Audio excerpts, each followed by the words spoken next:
The ballroom of the Carlisle estate shimmered with 1,000,000 stars, each one a diamond catching the light, an echo of the billion-dollar empire built by Ethan Carlisle. He stood at the center of it all, a man who had everything, including a wife who was little more than a beautiful accessory.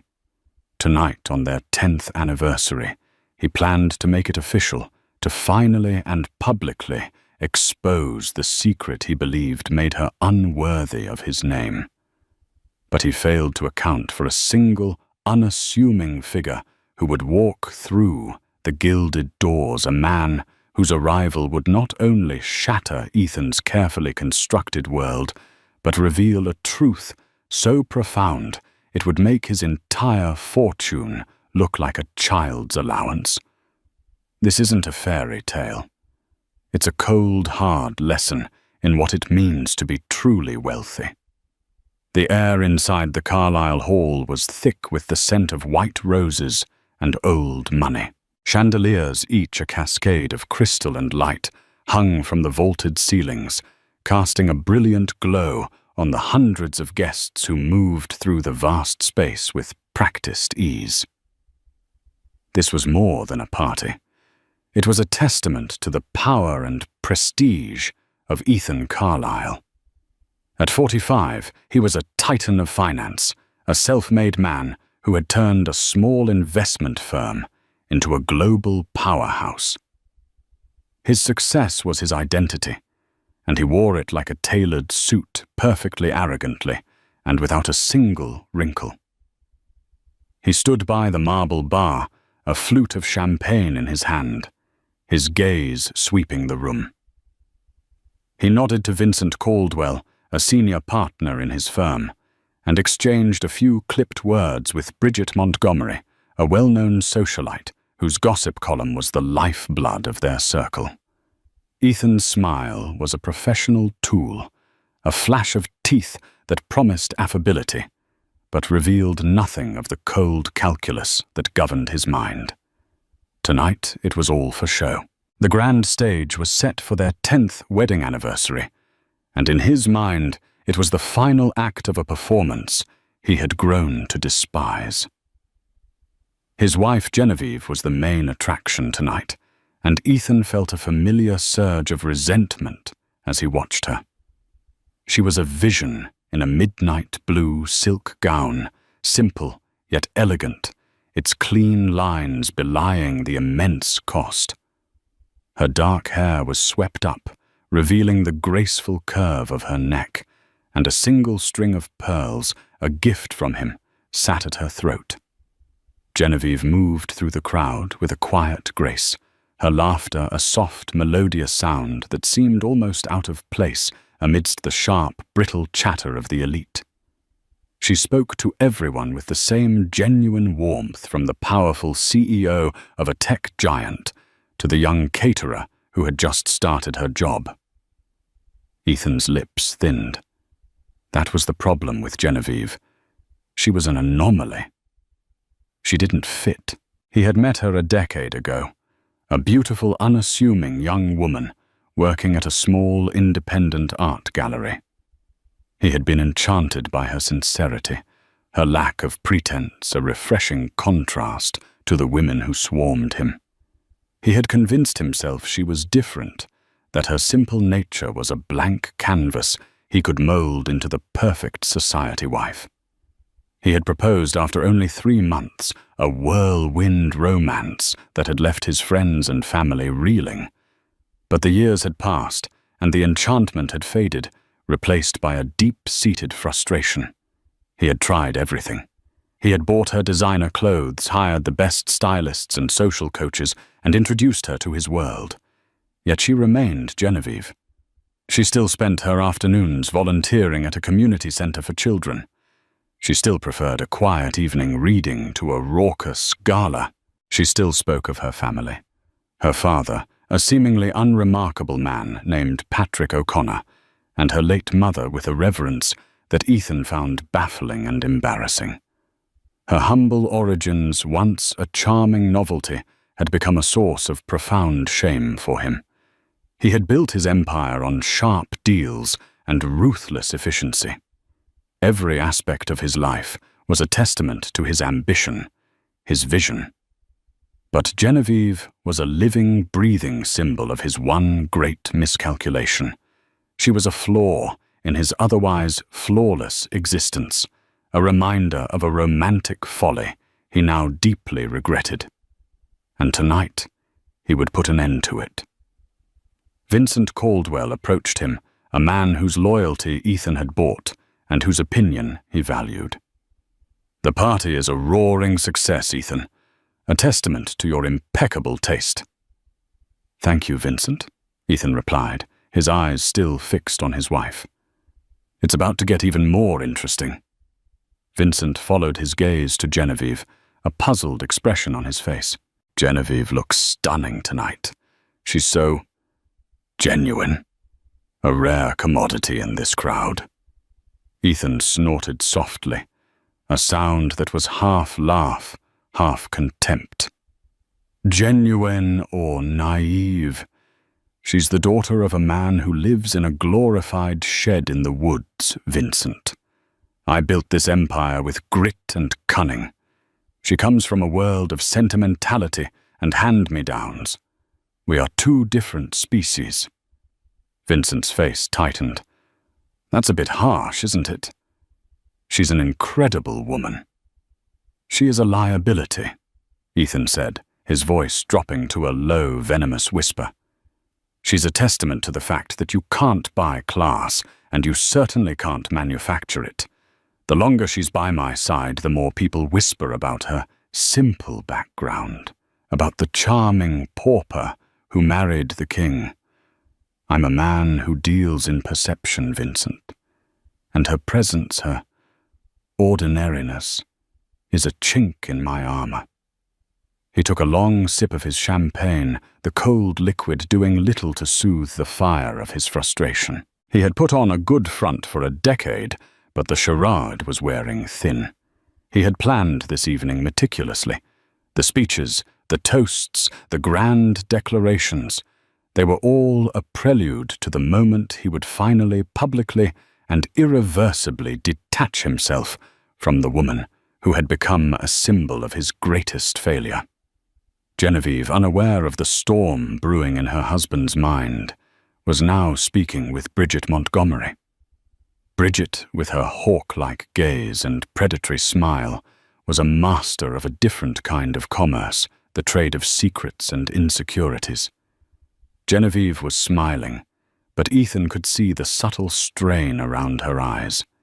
He knew Bridget was probably prying, asking about her family, her past, all the things that Ethan had tried to bury.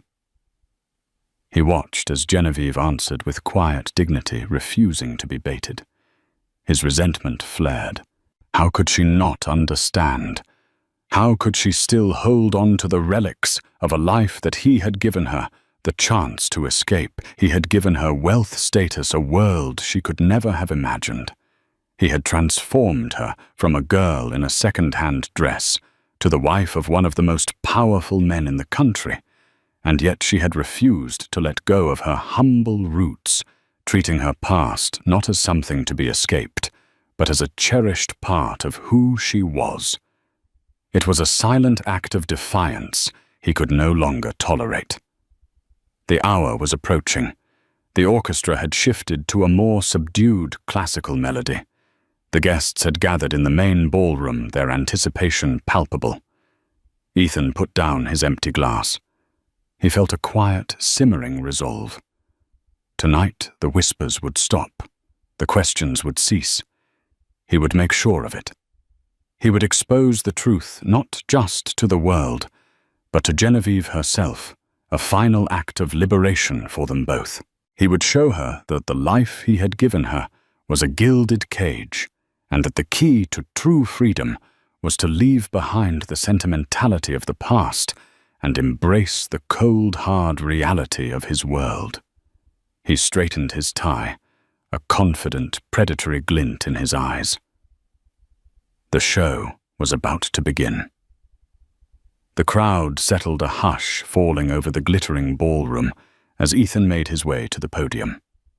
Genevieve had been asked to join him, and she stood beside him, her hand resting lightly on his arm, a picture of grace and wifely devotion. Ethan felt the warmth of her touch, but it was a heat he had long grown numb to. He looked out at the sea of faces, a mix of business rivals, social peers, and a smattering of curious journalists. He had their attention. "Good evening, everyone," Ethan began, his voice amplified by the microphone, commanding and smooth. "Thank you all for joining us tonight to celebrate a significant milestone, 10 years of marriage. 10 years. He paused, letting the number hang in the air, a testament to his supposed commitment. And what a decade it has been. He turned to Genevieve, and a ripple of sentimental murmurs went through the crowd. Genevieve's smile was genuine, her eyes shining with emotion. She was truly happy, truly in love with the man she believed was her partner. It was this simple, unshakable faith in him that fueled Ethan's contempt. It was a naivete he found pathetic. 10 years ago, he continued, I met a woman who was a complete paradox. She was everything I wasn't, quiet, unassuming, with a complete lack of ambition. She worked in an art gallery, a place where people trade in sentimentality and subjective value. I, as you know, trade in cold, hard numbers and indisputable facts. The crowd chuckled, a few knowing glances exchanged. Genevieve's smile faltered slightly. She squeezed his arm, a gentle, silent plea. Ethan ignored it. This was his stage, and he was the star. I saw her as a kind of a project. I thought I could introduce her to my world, that I could give her the life she never knew she wanted. I brought her out of the quiet, unremarkable town she came from, and into this world of prestige and power. His voice dripped with condescension. I gave her a name, a home, a wardrobe full of clothes that cost more than her father's entire year's salary. The murmurs in the crowd grew louder this time, with a note of unease. Genevieve's hand had dropped from his arm. Her face, which had been so full of light moments before, was now pale, her eyes wide with shock and a dawning horror. I tried to make her into a society woman, he continued, his tone turning openly mocking. I hired the best tutors to teach her table manners, to help her select wine, to learn the difference between a Monet and a Manet. She tried, bless her heart. She truly did. He let out a harsh, humorless laugh. But some things are just ingrained, aren't they? You can take the girl out of the country, but you can't take the country out of the girl. A collective gasp went through the crowd. Bridget Montgomery leaned over to her friend, her eyes gleaming with vindictive delight. Vincent Caldwell's face was a mask of shock and disgust. He had known Ethan was a man of little sentiment, but this was beyond the pale. I have spent a decade building a life for us, a life of unparalleled luxury and influence, Ethan said, his voice rising in volume and arrogance. But you see, while I was building empires, Genevieve was, well, she was still dreaming of her father's little farm. She still talks about her mother's vegetable garden and the simple joys of a life I worked so hard to escape. And tonight, I have to be honest with myself and with all of you. My beautiful wife is an artifact from a past I've long outgrown. She is the living, breathing reminder of a sentimental mistake I made 10 years ago. Tears had welled in Genevieve's eyes, but she held them back with an almost superhuman effort. Her jaw was clenched, and she stood straight, a warrior facing an impossible foe. The silence that followed Ethan's words was deafening, a vacuum created by 100+ people holding their breath. Ethan looked at her, expecting to see a broken woman. Instead, he saw a glimmer of steel in her tear-filled eyes. So to my beautiful, my wonderfully simple wife, he said, holding up his glass in a mockery of a toast. Thank you for the 10 years. You have taught me a very valuable lesson that there are some things, some people that no amount of money can ever truly change. He drank from the glass, his eyes fixed on her. The public shaming was complete. The crowd was a blur of horrified, pitying, and even gloating expressions. He had done it. He had freed himself. He was ready to announce their separation, to issue a cold, professional statement that their 10-year experiment had come to an end. Genevieve took a deep, shuddering breath. The spotlight was on her, a harsh, unforgiving glare. The world was watching her crumble. Her humiliation was complete. But just as she was about to turn and walk away, to find a dark corner to hide in a new voice cut through the stunned silence. It wasn't loud, but it had an authority that commanded attention, a quiet resonance that made Ethan's brash pronouncements seem like the bluster of a child. "I believe I must apologize for my tardiness," the voice said, and every head in the room turned toward the entrance of the ballroom. A man stood there completely out of place amidst the black tie finery. He wore a simple, well-worn tweed jacket and a pair of trousers that looked a decade old. His face was a map of lines and character, his grey hair a bit disheveled. He was of average height and build, his hands calloused. He looked like a man who worked with his hands, a man from a world utterly alien to the one they inhabited. It was Genevieve's father, Patrick O'Connor. A wave of mortification washed over Ethan.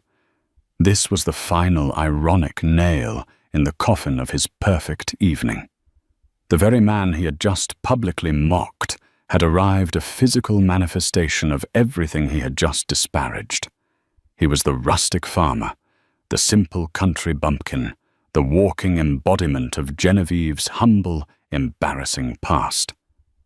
Patrick O'Connor walked slowly, deliberately into the center of the room, his eyes scanning the crowd until they landed on his daughter.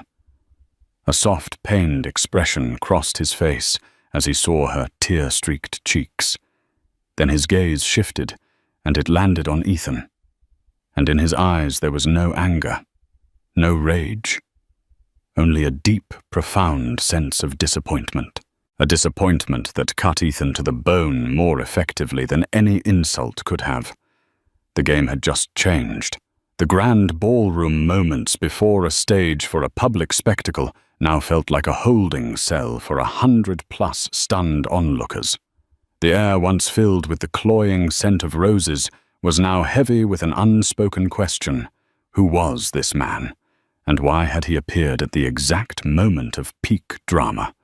Patrick O'Connor continued his slow, measured walk toward the podium. He didn't rush. He didn't make a scene. His presence was a quiet, steady force, a complete contrast to the manic energy Ethan had just radiated. He moved past the hushed and confused guests, his gaze fixed on Genevieve. He took her hand in his, a large, strong hand, with a few scars and calluses that spoke of a life lived with purpose. Genevieve, her face a mixture of shock and relief, clung to him, her composure finally beginning to crack. "Genevieve, my dear," Patrick said, his voice a gentle, low rumble. "I am so sorry I'm late. I got the time zone wrong. The plane landed, and I had to take a taxi to the estate. My apologies to you and your husband for the interruption." He spoke with a quiet politeness that was almost more touring than if he had yelled. Ethan, still standing at the podium, felt a cold sweat form on his brow. The man's simple, direct manner was unnerving. He looked completely unfazed by the opulence, by the hundreds of eyes on him. He wasn't intimidated. He was just there. And his very presence invalidated everything Ethan had just said. "This is a private event," Ethan snapped, his voice tight with humiliation. "I don't know who you are, but you have no business interrupting a private family matter." Genevieve turned to her husband, her eyes wide. "Ethan, this is my father, Patrick. I told you he was coming." Ethan's mind raced. He had dismissed Genevieve's mention of her father's visit. He had assumed Patrick O'Connor was a man who lived a quiet life, a man who wouldn't dare step foot into his son-in-law's world of wealth and prestige. But here he was, and in a single moment he had dismantled Ethan's carefully constructed narrative. Patrick turned his attention to Ethan. He looked him up and down, a calm, assessing gaze that made Ethan feel like a bug under a microscope. "Patrick O'Connor," he said, extending his hand, "and I believe you just publicly humiliated my daughter, a beautiful girl who, I might add, deserves nothing but love and respect." Ethan, too, stunned to refuse, shook the man's hand. The grip was firm and honest. "I was simply stating the truth," he retorted, trying to regain his footing. "Your daughter is a lovely woman, but we come from two very different worlds. She is not built for this life." Patrick let out a soft, almost pitying chuckle. He looked around the ballroom, taking in the chandeliers, the marble floors, the perfectly dressed guests. "This life," he said, his voice laced with an irony that was completely lost on Ethan. "A life of fancy parties and speeches full of thinly veiled contempt. That's not a life, son. That's a stage. And a very poorly managed one at that." The whispers in the crowd had ceased. Everyone was hanging on Patrick's every word. Vincent Caldwell looked on with a strange mix of recognition and curiosity. Bridget Montgomery had put away her pen and notepad, her usual predatory smile replaced by an expression of genuine confusion. "I apologize again for interrupting your little performance." Patrick continued, his voice still low and even. "But when a man stands up and talks about my daughter as if she were a piece of property, a project to be molded, I believe I have the right to interject." Ethan's face was a mask of furious red. "You have no right here. Who do you think you are?" "Patrick." O'Connor's lips curved into a slow, knowing smile. He patted Genevieve's hand and looked out at the assembled guests. "It's a fair question," he said. "Who do I think I am? For the past 10 years, I've been content to be known as Genevieve's father. But perhaps for clarity's sake, it's time to be a little more specific." He turned back to Ethan. "I believe you're a man who deals in numbers, son. Cold, hard facts. Well, let me give you a few." He reached into the inner pocket of his worn tweed jacket and pulled out a small, unassuming black leather folder. He didn't open it. He simply held it in his hand, a silent but powerful prop. "You mentioned my daughter's humble beginnings." Patrick said, his voice still quiet, but now with an undeniable edge. "You said I live in a glorified shed. You're not wrong. I do live in a cabin on a very large piece of land. But I own the land, not just the 50 acres where the cabin sits, but thousands of acres around it. Land I bought with the money from a patent I sold a long, long time ago. A patent for a certain type of high-efficiency engine that powers a very popular line of luxury sports cars." A wave of speculation went through the crowd. Vincent Caldwell's eyes widened. He knew of that patent.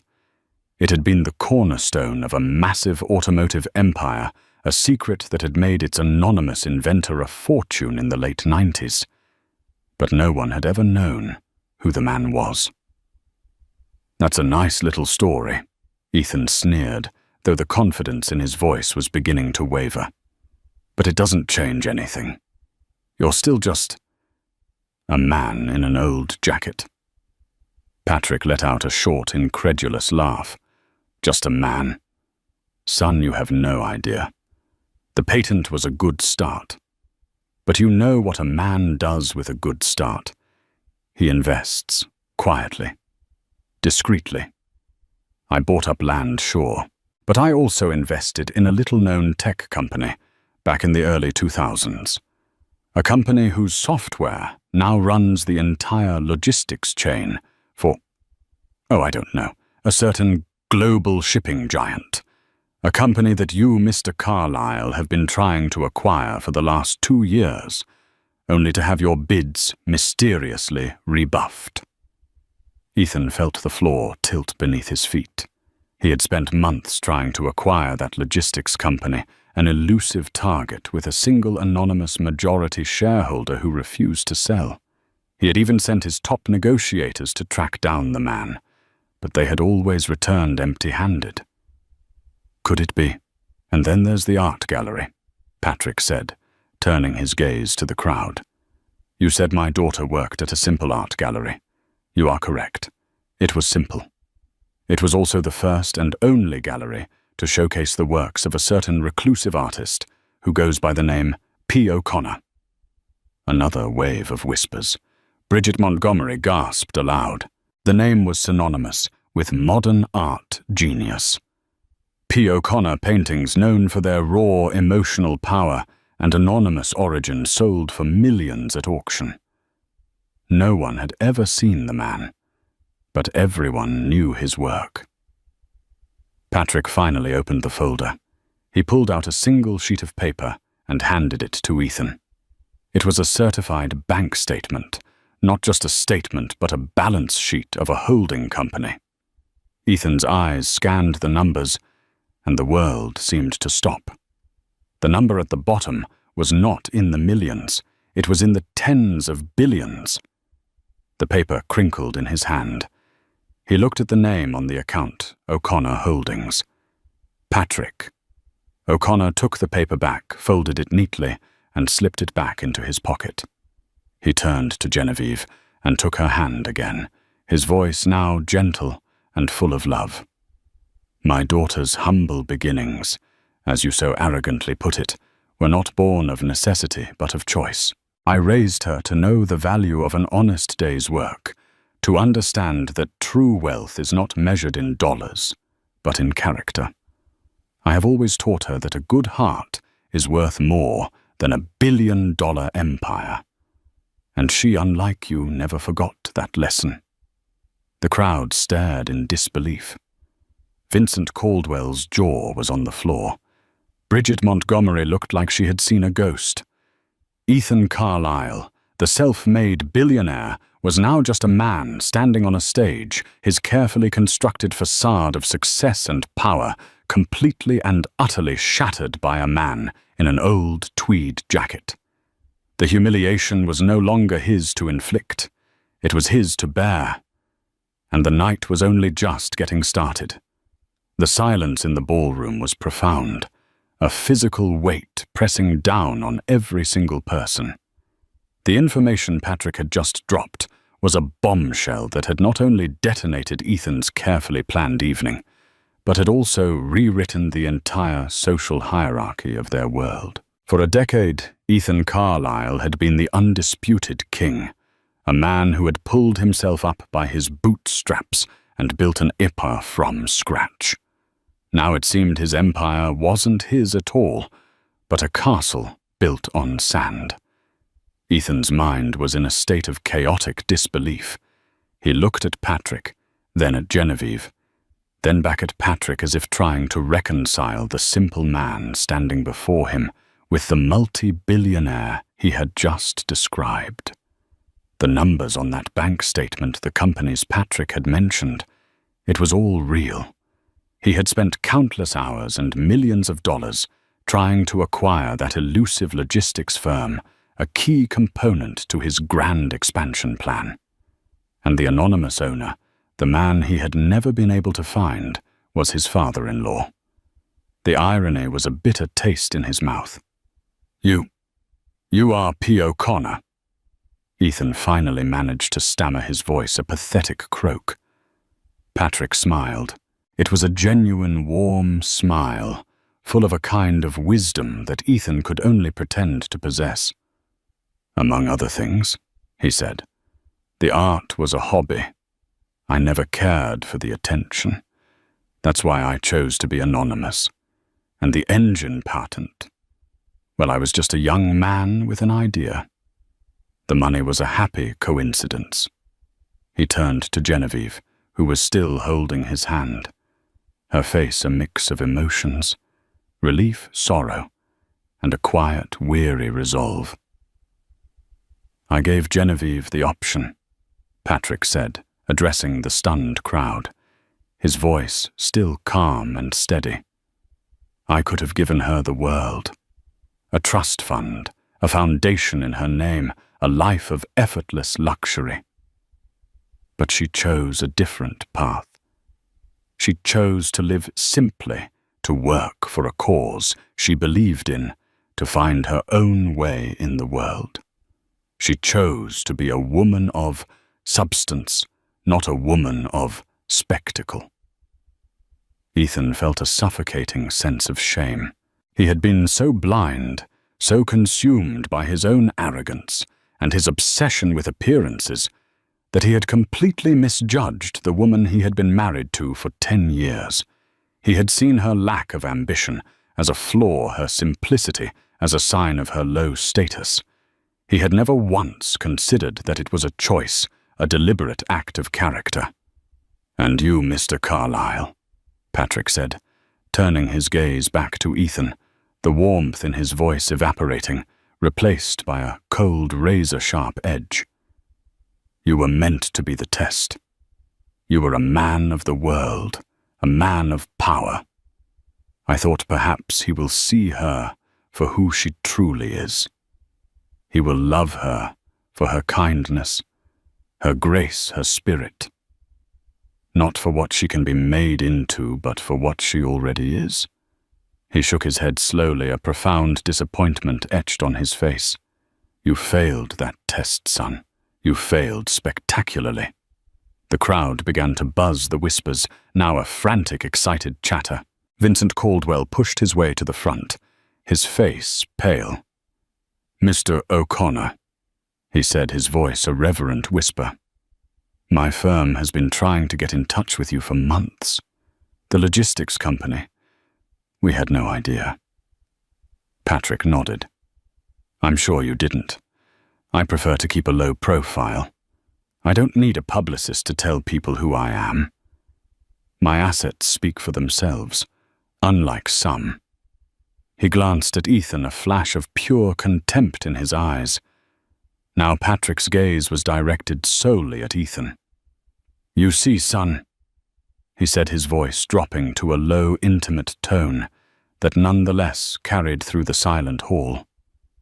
"You've always believed you are a self-made man, that every dollar you have is a testament to your own genius. But that's where you're wrong." Ethan's heart hammered against his ribs. He felt a deep, primal fear, a fear that he had never known before. What else was there? What else could this man possibly take from him? "Do you know where the original funding for your family's first venture came from, Ethan?" Patrick asked a rhetorical question. "The small loan that saved your father's business from bankruptcy all those years ago. That was a quiet investment I made, an investment in a small company with a promising if unproven model. I did it because your father, God rest his soul, was a good and honest man, a man who always spoke with great pride of his son's ambition."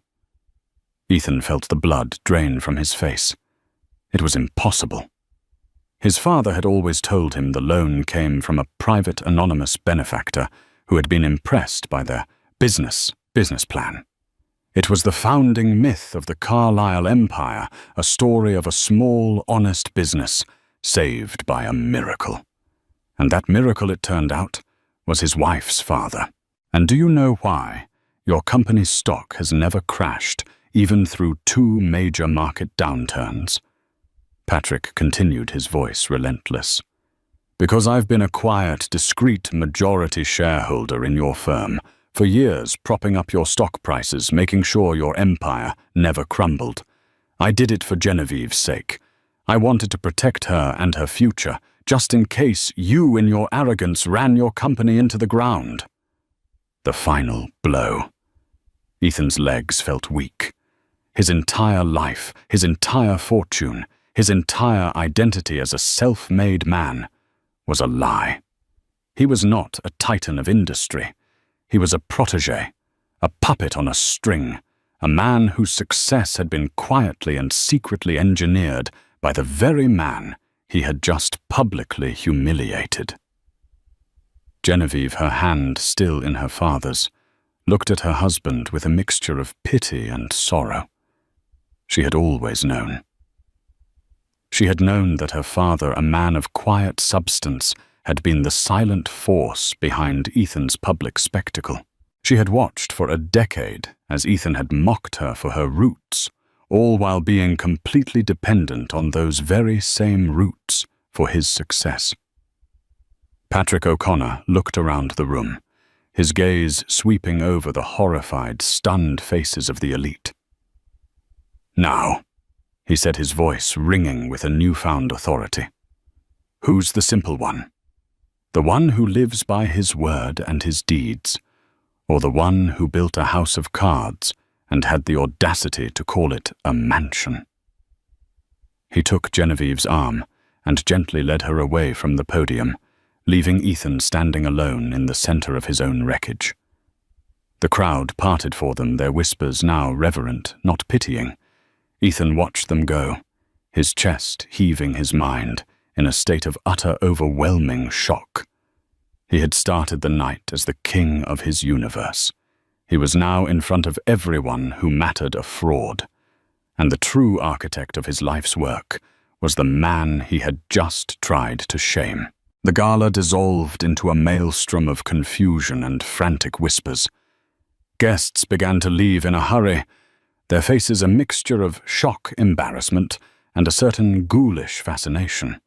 The air, once filled with the celebratory clinking of glasses, now hummed with the electric current of scandal. Vincent Caldwell, looking like he had just witnessed a ghost, approached Ethan, but Ethan waved him away. His mind was a white-hot furnace of denial and panic. He had to get out of there. He had to be alone. He walked off the stage, his steps unsteady, his carefully maintained composure gone.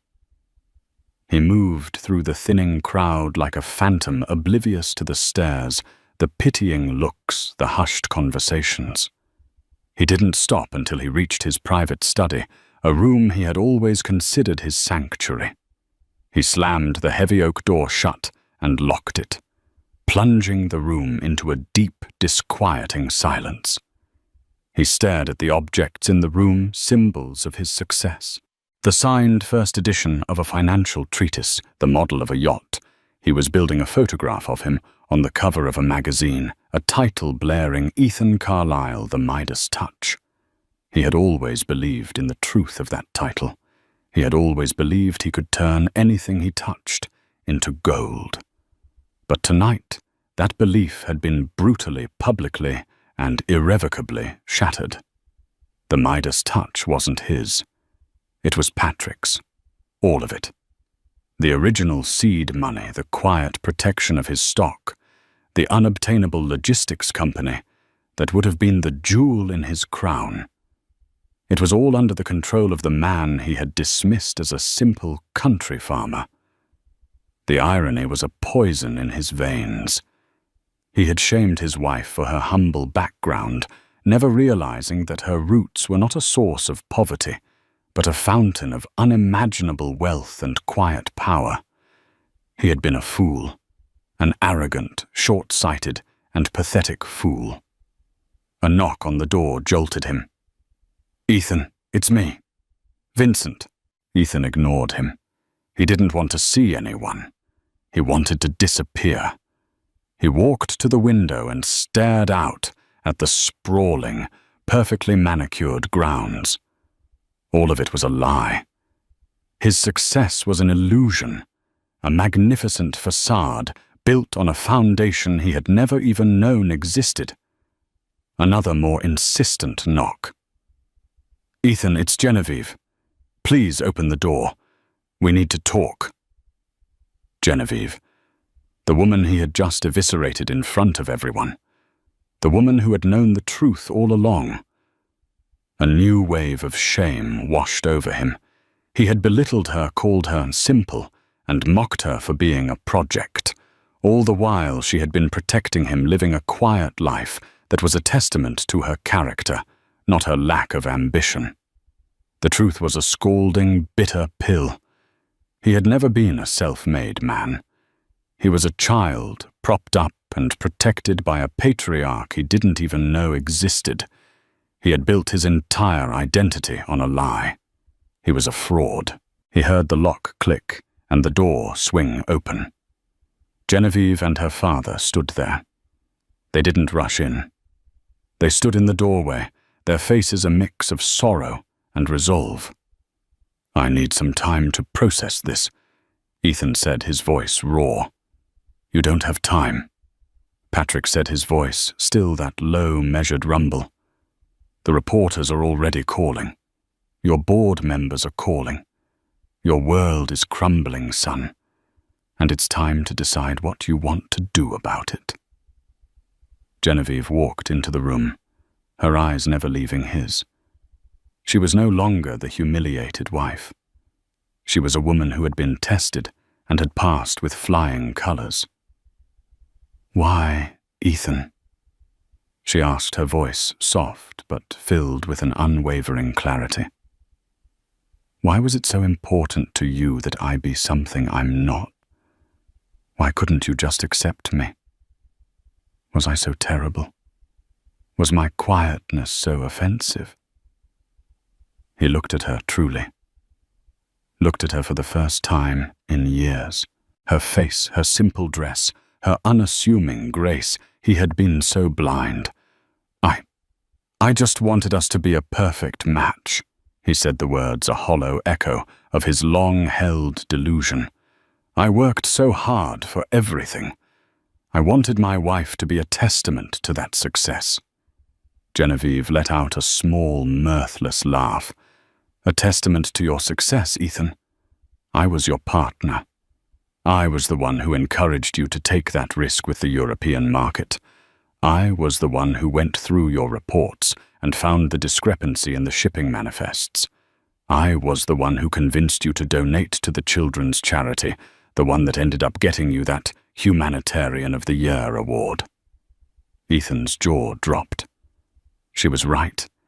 She had been a sounding board, a quiet, intelligent force in his life. He had dismissed her contributions, attributing her insights to luck or coincidence. "You never saw me as a person," Genevieve said, her voice full of a sorrow that cut him deeper than any insult. "You saw me as a role, the trophy wife, the accessory. My father knew that true wealth isn't in what you own, but in who you are. He gave me the choice to live that truth. I chose to be a woman of substance. You chose to be a man of spectacle." Patrick walked further into the room and closed the door behind him. "The truth is, son," he said, his voice now devoid of any pretense. "You have a choice. You can let the world find out the full extent of the truth, that your empire is a house of cards, and that you are not the genius you have led everyone to believe you are. Or you can start over. Really start over." Ethan looked at him, his mind reeling. "Start over? What do you mean?"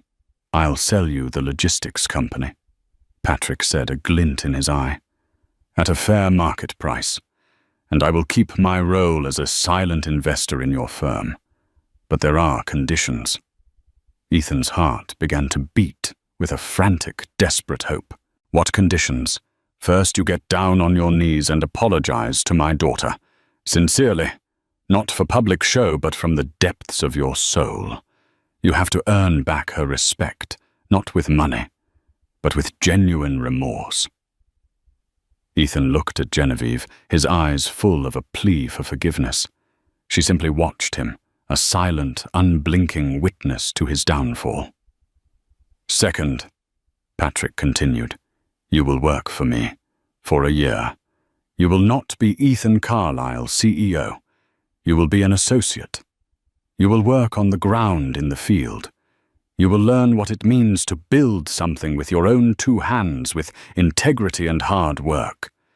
You will learn the difference between a real asset and a paper asset." Ethan's head snapped up. "Work for you? You're a farmer and a painter." Patrick let out a genuine, booming laugh. "And an engineer, a tech investor, a real estate mogul, and a man who knows the value of an honest dollar. Don't be fooled by the tweed jacket, son. It's a lot warmer than a hollow suit. You will work for me, and you will learn to be a man of substance. And if you pass my test, if you prove that you have a character worth a damn, then we can talk about the future. For you and for my daughter." He looked at Genevieve, a silent question in his eyes. She nodded slowly. This was her decision, her quiet path to redemption for a decade of public ridicule. Ethan looked from Patrick to Genevieve, and for the first time he saw them not as his wife and his father-in-law, but as two powerful, unwavering forces. He saw the truth, the whole unvarnished truth. He could choose to fight, to cling to his broken identity, and watch his empire collapse around him. Or he could choose to humble himself, to start over, and to maybe, just maybe, become the man he had always pretended to be. The decision, the most important of his life, was now his to make. The gala, a stage for public spectacle, had dissolved into a maelstrom of confusion. Guests fled their faces, a mix of shock and morbid fascination.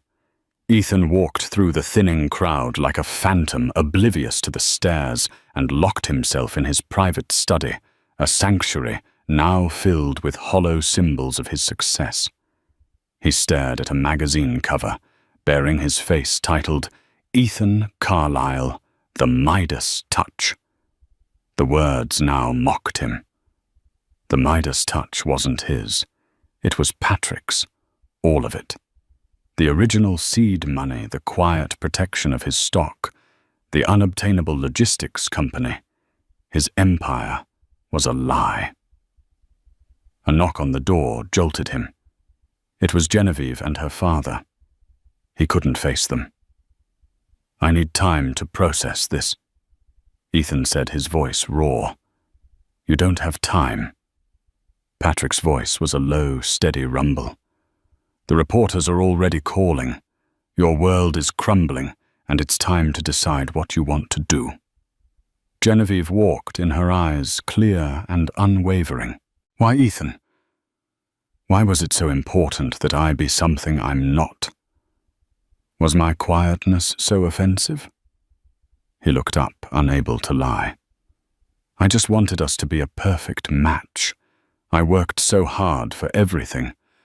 I wanted my wife to be a testament to that success." Genevieve let out a small, mirthless laugh. "A testament to your success, Ethan? I was your partner. I was the one who encouraged you to take that risk with the European market. I was the one who found the discrepancy in your shipping reports. You saw me as a role, the trophy wife. But I was never a project. I was a person." The weight of her words was immense. He had dismissed her contributions, attributing her insights to luck. All the while she had been a quiet, intelligent force in his life. He was the coward afraid people would see the cracks in his perfect facade, so he tried to make her a scapegoat for his own insecurities. Patrick stepped in, closing the door behind him. "You have a choice, son. You can let the world find out the full truth that your empire is a house of cards, or you can start over. Really start over." A desperate hope flared in Ethan. "Start over. What do you mean?" "I'll sell you the logistics company at a fair price," Patrick said. and I will remain a silent investor in your firm. But there are conditions. What conditions? First, you apologize to my daughter, sincerely, not for public show, but from the depths of your soul. You have to earn back her respect. Ethan looked at Genevieve, his eyes filled with a plea for forgiveness. She watched him, a silent, unblinking witness to his downfall. Second, Patrick continued, you will work for me. For a year. You will not be Ethan Carlisle, CEO. You will be an associate. You will learn to build something with your own two hands, with integrity and hard work. You will learn the difference between a real asset and a paper asset. Ethan's head snapped up. Work for you. A farmer and a painter. Patrick laughed, a genuine, booming sound. And an engineer, a tech investor, a real estate mogul. Don't be fooled by the tweed jacket, son. It's a lot warmer than a hollow suit. You will work for me, and you will learn to be a man of substance. And if you pass my test, we can talk about the future. He looked at Genevieve, and she nodded slowly. This was her decision, her path to redemption, for a decade of ridicule. Ethan looked from Patrick to Genevieve, finally seeing them as two powerful, unwavering forces. He could fight, cling to his broken identity, and watch his empire collapse. Or he could humble himself, start over, and perhaps become the man he had always pretended to be. He had no choice. I understand, sir, Ethan said. Good. The car is leaving at dawn. Be ready. Patrick left, leaving Ethan and Genevieve alone. The silence was different now. It was no longer a chasm, but a bridge. Ethan walked over to Genevieve, not touching her. He just stood looking at her, seeing her for the first time as the person she truly was.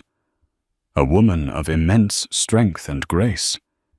He had spent a decade looking for a trophy, and had failed to see the treasure he had already found. I have a lot to make up for, Ethan said, his voice laced with newfound humility.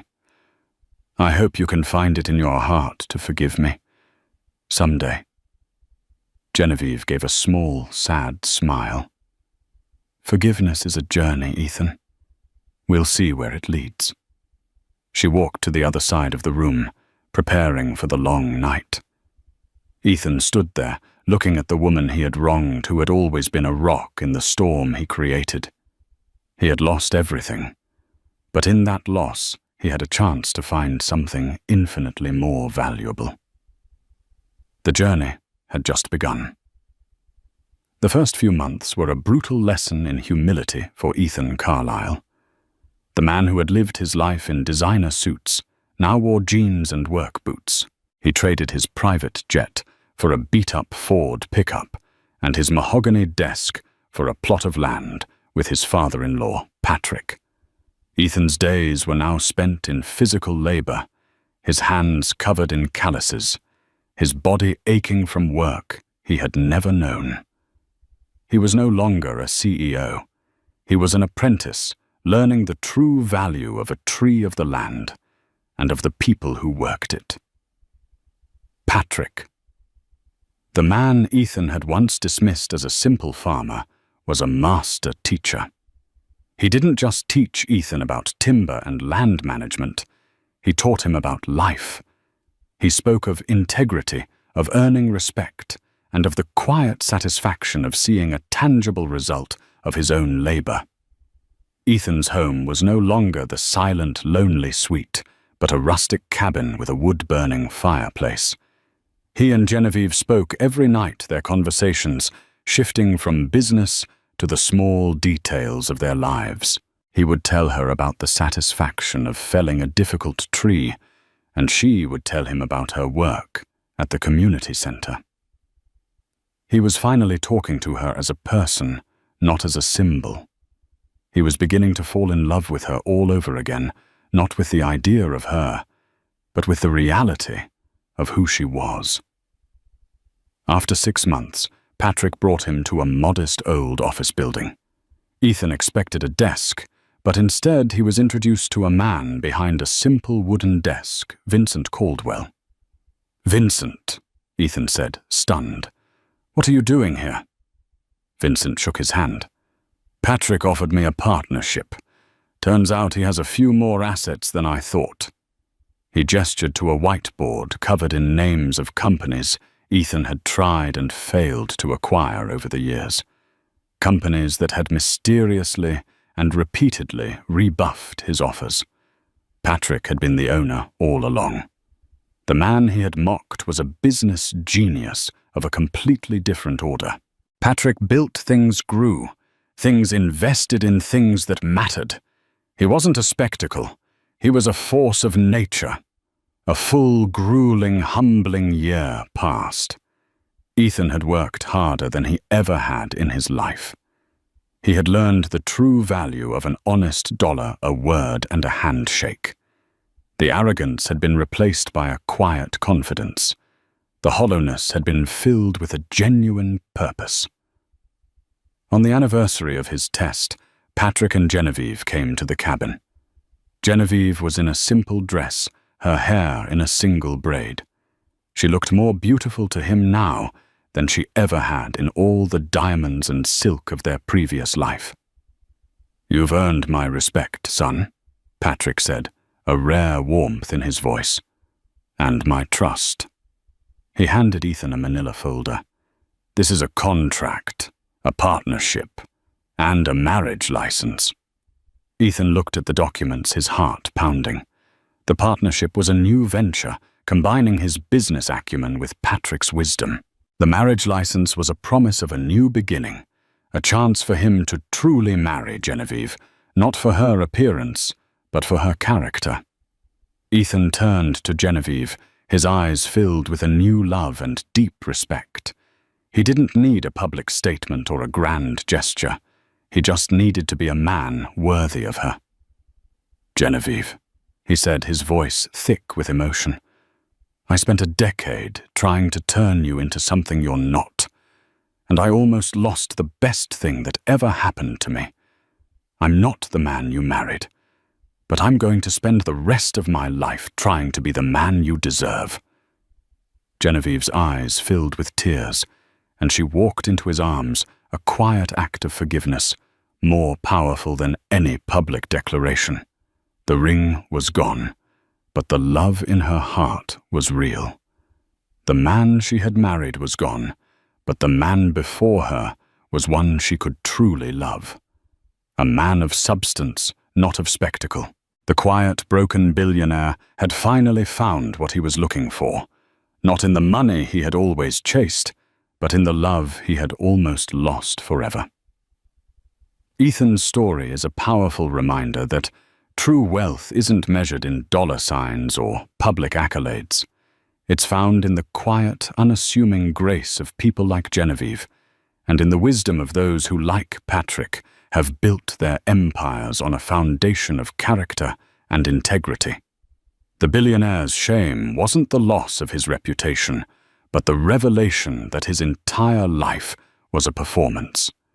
His redemption wasn't in reclaiming his fortune, but in discovering a different, more meaningful kind of wealth, one built on humility, hard work, and the unwavering love of the woman he almost lost. If you were moved by this story, if it made you think about what truly matters, then hit that like button. Share this with a friend who needs a powerful dose of reality. And for more real-life stories about drama, redemption, and life-changing moments, be sure to subscribe to our channel and turn on notifications. Your support helps us keep these stories coming. Thank you for listening. In the quiet suburbs of Crestwood, a young woman named Amelia believed she had finally found a life of simple, ordinary love. 6 months pregnant and deeply in love with her husband, Ethan, she endured the constant scorn of his wealthy family, who saw her as nothing more than a penniless girl from the wrong side of the tracks. They had no idea who she really was. But one cold afternoon, in the city's most exclusive baby boutique, their scorn turns into a horrifying public spectacle. What they don't know is that the woman they are trying to break is more powerful than they could ever imagine, and her secret is about to bring their entire world crashing down. Amelia Thorne traced the condensation on the kitchen window with a fingertip, a small, wistful smile on her face. Outside, the autumn leaves of Crestwood were a riot of gold and crimson, painting the quiet middle-class street in warm hues. Their two-bedroom rented house, with its slightly creaky floorboards and a garden that was more weeds than roses, felt like a sanctuary. It was simple, it was real, and most importantly, it was a life she had chosen. A life where she was just Amelia, a former librarian, a loving wife, and soon a mother. Her husband, Ethan Thorne, walked in, wrapping his arms around her from behind and resting his hands on her burgeoning belly. He smelled of coffee and the crisp morning air. "What's got my two favorite people so captivated?" he murmured, kissing the side of her neck. "Just watching the world go by." She sighed contentedly, leaning back against his solid frame.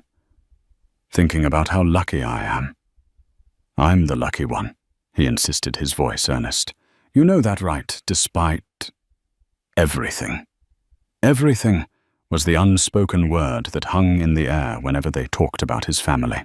The Thornes were Crestwood royalty, their name synonymous with a successful regional construction empire built by Ethan's father, Robert. They lived in a sprawling mansion on the other side of town, a place of polished marble, cold gazes, and suffocating expectations. To them, Amelia was a colossal disappointment. She had no pedigree, no trust fund, and no connections that could benefit the Thorne dynasty.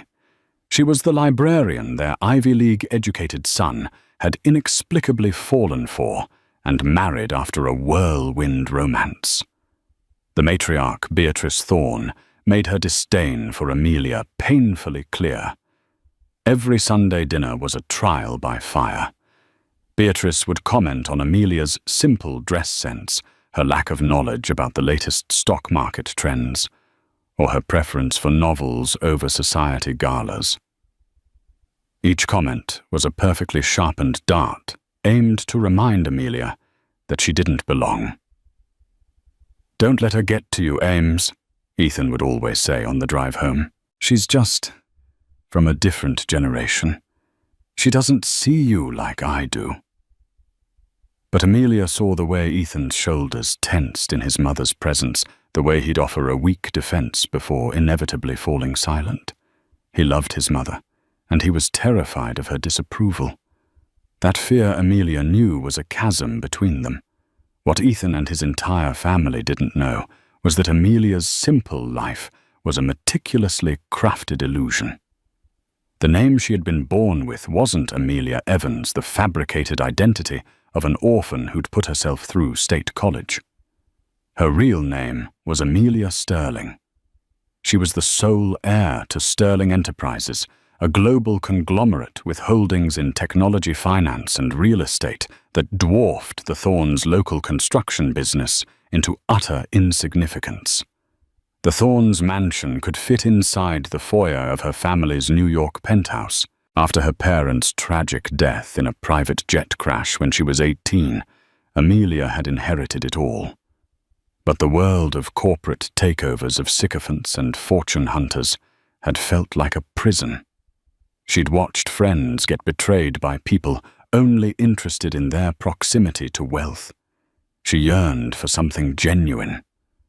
So with the help of her family's most trusted advisor, the fiercely loyal Arthur Finch, she had created a new identity.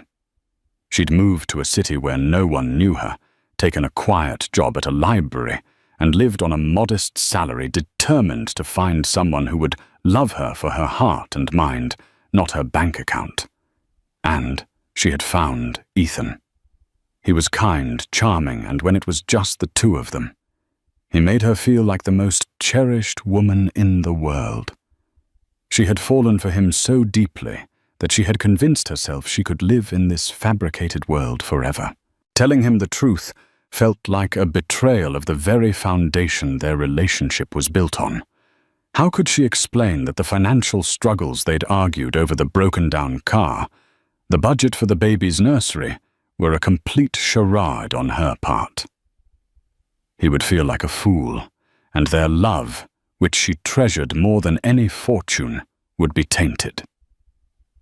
The ringing of her phone shattered the morning peace. The caller ID flashed Queen Beatrice. Amelia's smile tightened. Ethan saw her expression. Let it go to voicemail.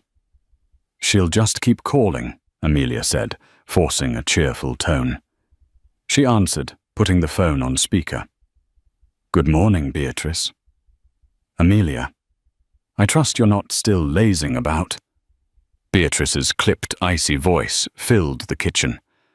I have decided we are going to La Petite Chérie this afternoon to select a suitable registry for the baby. My friends will expect a certain standard, and we can't have them thinking the first Thorne grandchild will be swaddled in polyester. Amelia's heart sank. La Petite Chérie was the most ostentatious, ridiculously expensive children's boutique in the city. A single pair of baby booties there cost more than their weekly grocery budget. Oh, that's very generous, Beatrice, but we were really hoping to keep things simple. We found some lovely things at a little shop downtown. Nonsense, Beatrice scoffed. You wouldn't know quality if it slapped you in the face. This is not up for debate. And I've also invited someone to help us. You remember Chloe Preston, don't you? Her taste is simply impeccable. Amelia's blood ran cold. Chloe Preston, Ethan's ex-girlfriend from college. The woman Beatrice had openly championed as the one who got away. Chloe was everything Amelia wasn't: blonde, polished from a family with a comparable if smaller fortune to the Thornes. Inviting her was not a kind gesture. It was a calculated act of cruelty. Mom, that's not appropriate. Ethan interjected, his voice firm for once. Why would you invite Chloe? Oh, don't be so dramatic, Ethan. Chloe and I are dear friends. She has wonderful insights into what a family like ours needs. It will be helpful. 2:00. Don't be late, Amelia. And for heaven's sake, try to wear something presentable. The line went dead. The silence in the kitchen was heavy. Ethan turned to Amelia, his face a mixture of apology and frustration. I'm so sorry, Ames. I don't know what she's thinking. I do, Amelia said softly, her hand instinctively cradling her belly. She's thinking about how to remind me that I'll never be good enough. She looked at him, her eyes pleading. Ethan, you have to say something to her. You have to tell her to stop. He ran a hand through his hair, a gesture she knew meant he was stressed and conflicted. I will. Of course I will. But you know how she is. It's better to just get through it. We'll go smile, let her feel like she's in control, and then we'll come home and laugh about it. It's not worth the fight. His words, meant to be placating, felt like a small betrayal. It was always easier to appease his mother than to defend his wife. Amelia swallowed the bitter taste of disappointment. She knew she had to go. To refuse would only give Beatrice more ammunition, painting her as ungrateful and difficult. She would go, she would endure, and she would count the minutes until she could return to her simple, safe world. She had no idea that the carefully constructed walls of that world were about to be blown apart, and the storm was gathering at the gilded doors of La Petite Chérie. The air inside La Petite Chérie was thick with the scent of lavender potpourri and old money. Everything was cream gold and pastel blue. Sunlight streamed through the floor-to-ceiling windows, glinting off crystal chandeliers and illuminating displays of hand-stitched cashmere onesies and miniature velvet rocking horses. It wasn't a store. It was a museum for the children of the 1%. Amelia felt a familiar wave of unease wash over her. It wasn't the opulence that bothered her. She had grown up surrounded by far greater luxury. It was the pretense.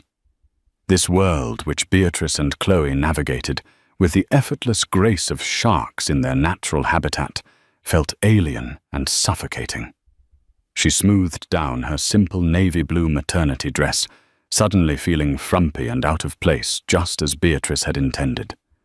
Beatrice and Chloe were already there, perched on a plush settee like a pair of regal vultures sipping sparkling water from delicate flutes. Beatrice was immaculate in a Chanel tweed suit, her silver hair perfectly coiffed.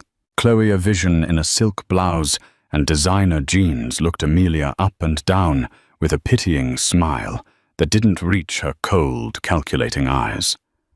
"Amelia, darling, you made it," Beatrice said, her tone dripping with false sweetness. "We were just discussing cribs. The Versailles collection is simply to die for. Hand-carved mahogany with 24-carat gold leaf accents." She gestured towards a monstrously ornate crib that looked more like a papal throne than a place for a baby to sleep. It probably cost more than Ethan's car. "It's very grand," Amelia managed, forcing a polite smile.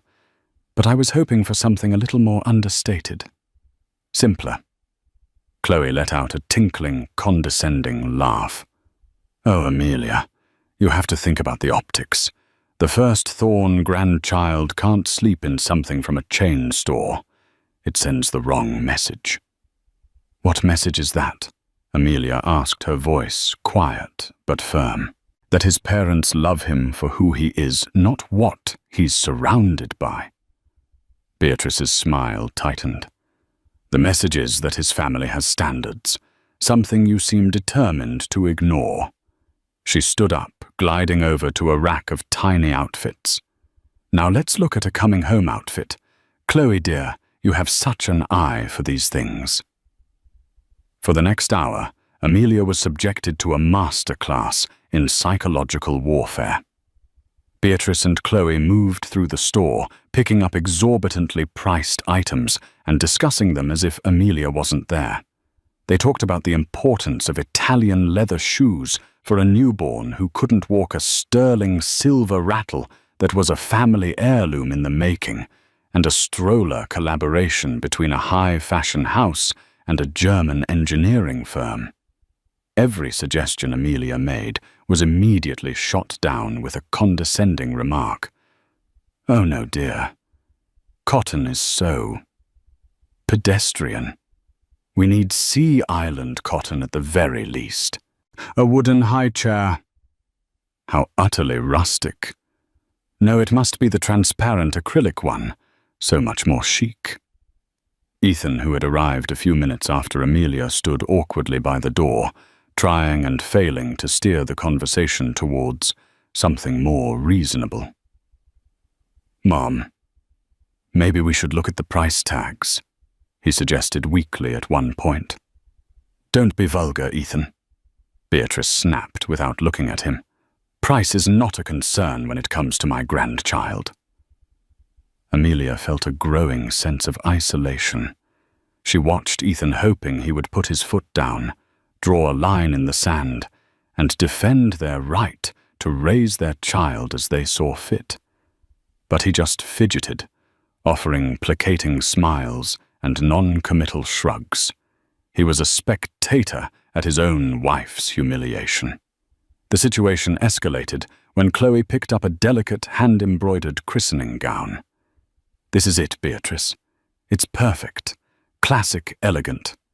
It's the kind of thing that gets passed down through generations." "It's beautiful," Beatrice agreed, her eyes gleaming. She turned to Amelia. "We'll take this, of course." Amelia looked at the tag discreetly. $5,000 for an outfit a baby would wear for 2 hours. It was obscene. "Beatrice, that's incredibly generous, but we can't accept that," Amelia said, her voice strained. "It's far too much." "Nonsense, it's a gift," Beatrice said dismissively. "It's not just the money," Amelia insisted, her patience wearing thin. "It's not us. We want our child to grow up with grounded values, to understand the worth of things, not just the price." Chloe scoffed, stepping closer. "What would you know about values? From what I hear, your entire life has been about latching onto people with more than you. First a scholarship, then a man with a promising future. This is just the next logical step, isn't it? Securing the Thorn inheritance for your child." The accusation, so blatant and venomous, struck Amelia like a physical blow. She felt the blood drain from her face. She looked at Ethan, her eyes silently screaming at him to intervene, to say something to stop this. Ethan cleared his throat. "Chloe, that's out of line." It was the weakest defense imaginable. There was no anger in his voice, no outrage. It was a polite reprimand, like telling a child not to run indoors. Chloe just smirked, emboldened by his weakness. Is it? Or is it the truth everyone's thinking, but is too polite to say, Beatrice just wants to ensure her grandchild has the best of everything, something its mother clearly can't provide and doesn't appreciate? "That's enough," Amelia said, her voice trembling with a mixture of hurt and rising anger. "You know nothing about me. I know that you showed up out of nowhere and trapped a man who was destined for so much more." Chloe hissed, her voice low and menacing. "You're a leech, Amelia, and sooner or later everyone is going to see it." The store had grown quiet. A sales associate hovered nervously nearby, pretending to adjust a display of baby bonnets. Beatrice watched the exchange with a look of smug satisfaction. This was exactly what she had wanted. She had orchestrated this confrontation to break Amelia, to prove to Ethan that he had made a terrible mistake. Amelia felt the sting of tears behind her eyes, but she refused to let them fall. She would not give them the satisfaction. She looked at her husband, the man she had given up her world, for the man who was supposed to be her partner and protector. He stood there frozen, his face pale, trapped between the woman he married and the woman who raised him. And in his silence, she felt a profound and devastating crack form in the foundation of her love. "I need some air," she whispered, turning to leave. Her hands were shaking. The weight of her secret, of the double life she was leading, pressed down on her, making it hard to breathe. All she had ever wanted was love, pure and simple. But in that moment, surrounded by a fortune that was a pittance compared to her own, she had never felt so utterly poor. The storm had not just gathered. It had broken, and she was standing in the heart of it, completely alone. As Amelia turned to walk away, her legs unsteady, Beatrice stepped forward, blocking her path. The older woman's face was a mask of cold triumph. "Running away," Beatrice said, her voice loud enough for the other patrons in the boutique to hear. "How typical. You can't handle a simple discussion about what's best for your own child." "This isn't a discussion," Amelia retorted, her voice shaking but gaining a steely edge. "This is an ambush, and I will not be a part of it." She tried to step around Beatrice, but Chloe moved to her other side, hemming her in. The two women stood like prison guards, their expensive perfumes mingling in a cloying, suffocating cloud. "Don't be so dramatic," Chloe purred, picking a piece of imaginary lint from Amelia's dress. "We're just trying to help you. It must be so overwhelming trying to fit into a world you're not accustomed to. All these choices, all these prices." She let the last word hang in the air, a deliberate insult.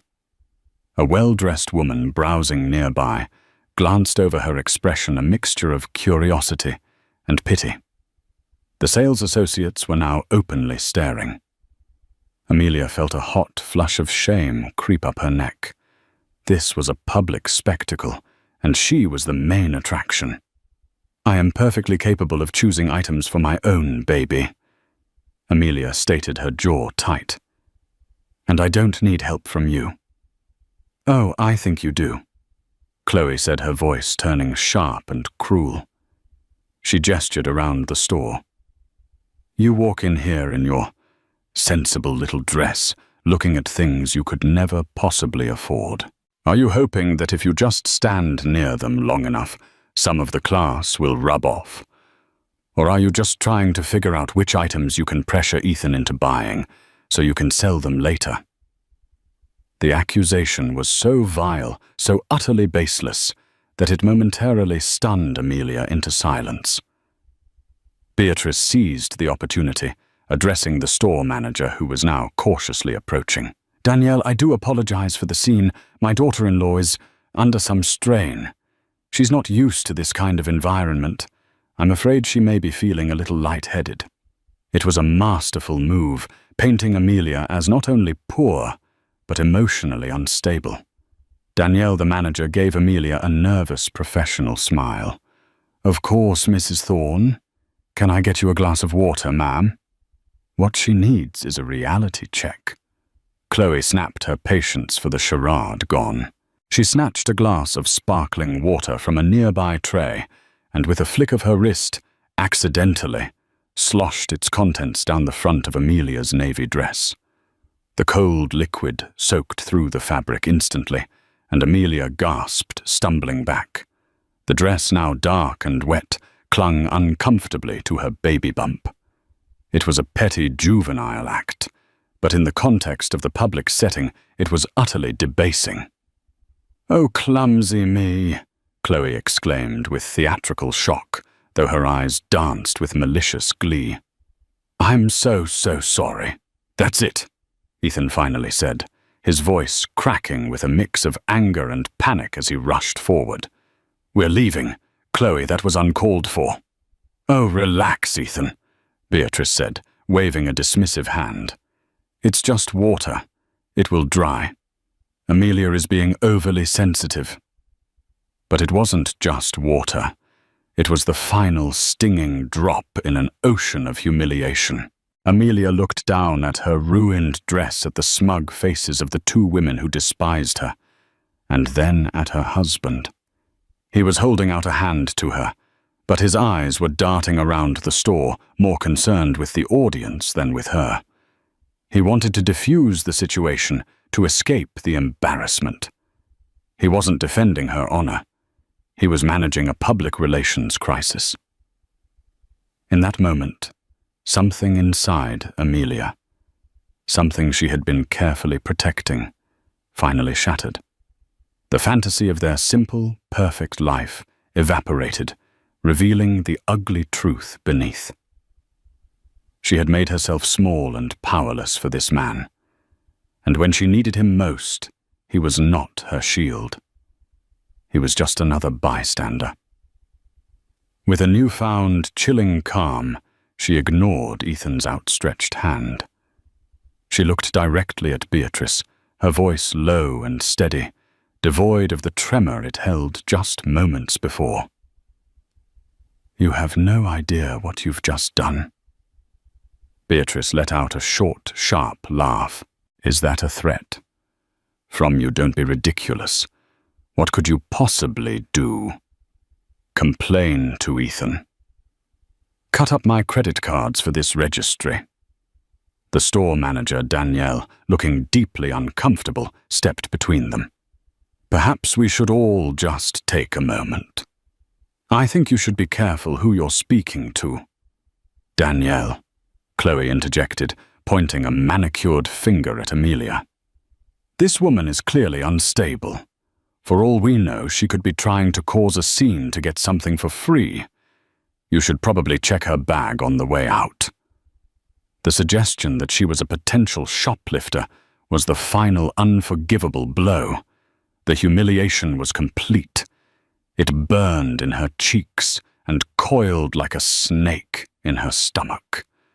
Amelia didn't say another word. She met Ethan's panicked gaze one last time, and what he saw in her eyes made him flinch.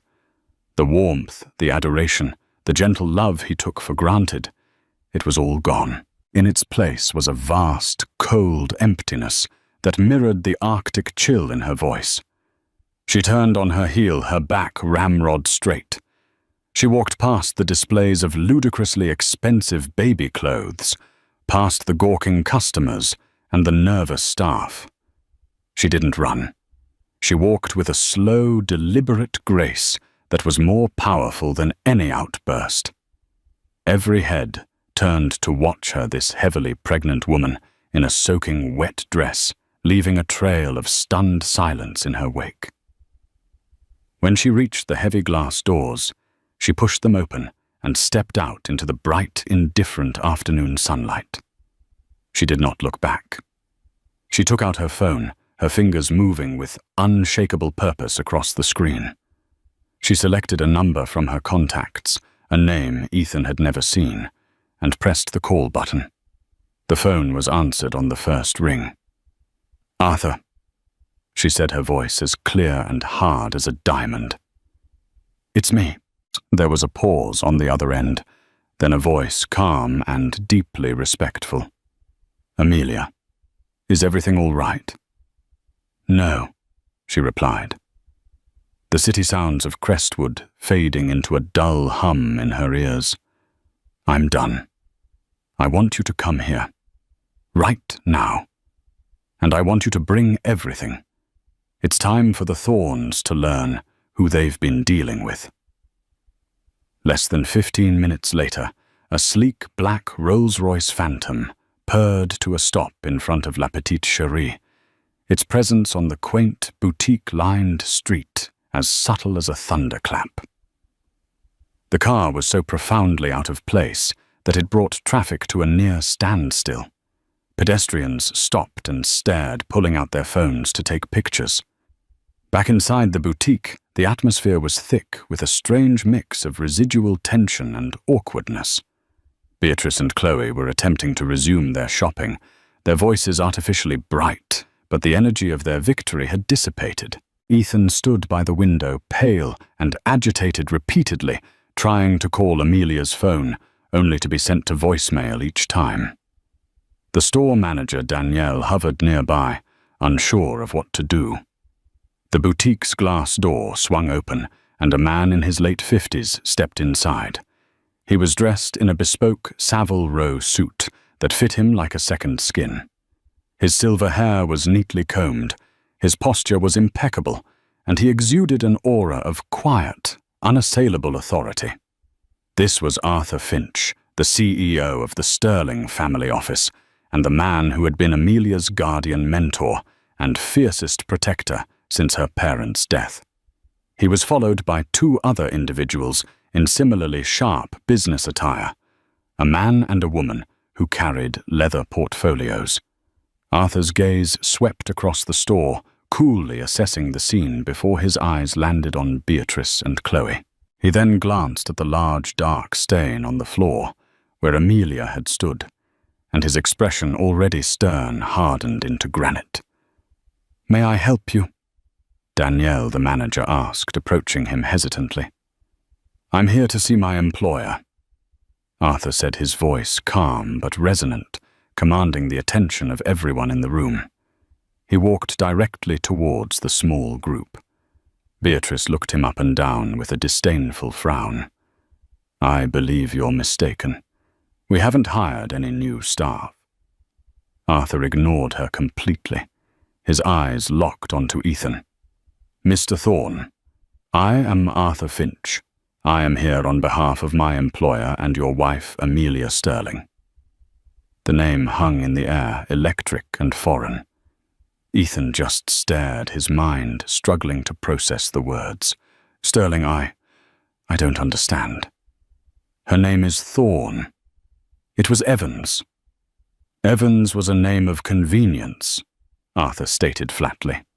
"A name she adopted to live a life of peace and anonymity. A life she hoped would allow her to be loved for herself, not for her name or her net worth. It appears she was tragically mistaken. Chloe let out a derisive snort. Sterling. What is this, some kind of joke? Did she hire an actor to come and scare us? How pathetic. Arthur turned his piercing gaze on her. He didn't raise his voice. He didn't have to. Miss Chloe Preston, daughter of Edward Preston of Preston Real Estate. Your father's company is currently seeking a $60 million bridge loan from North Star Bank to finance your new condominium project, the Summit at Crestwood Heights. Is that correct? Chloe's smug expression faltered. How do you know that? I know that, Arthur said, opening his portfolio with a soft click. Because Sterling Financial Group is the majority shareholder of North Star Bank. As of 10 minutes ago, on the authority of Ms. Sterling, your loan application has been permanently denied due to character concerns regarding your company's associates. He slid a document across the counter to her. Here is the official notification. Chloe's face went white as a sheet. She snatched the paper, her hands trembling as she read it. Arthur then turned his attention to Beatrice, who was watching him with a mixture of disbelief and dawning horror. Mrs. Beatrice Thorne, your husband's company. Thorne Construction was recently awarded the exclusive contract for the infrastructure development of the new Sterling Technologies corporate campus being built just outside this city. It is, I believe, the largest contract in your company's history. A company maker, I believe Robert called it. Beatrice's jaw went slack.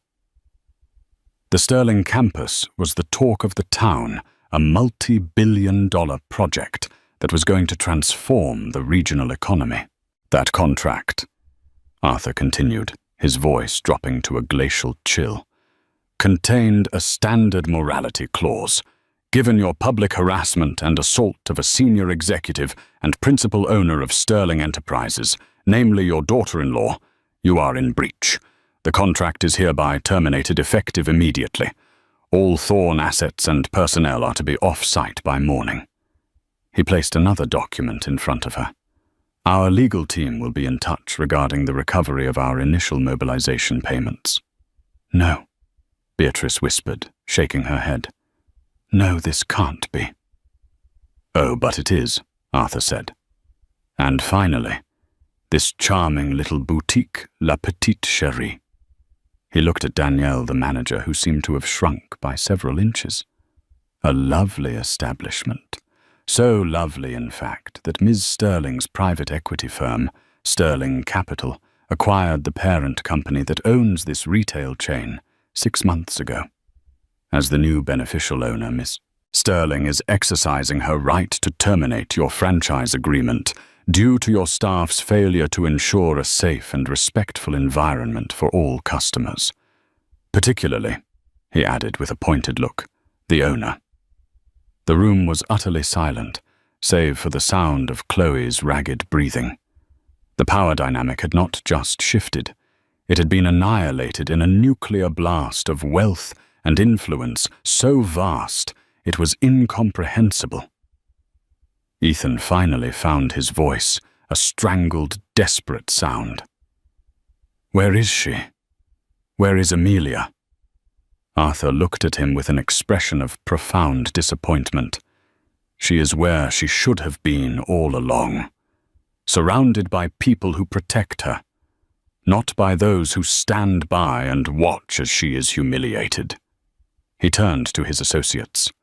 Please ensure all parties receive their copies, and have security escort Mrs. Thorne and Ms. Preston from the premises. They are no longer welcome here. 2 security guards who had entered discreetly behind Arthur moved forward.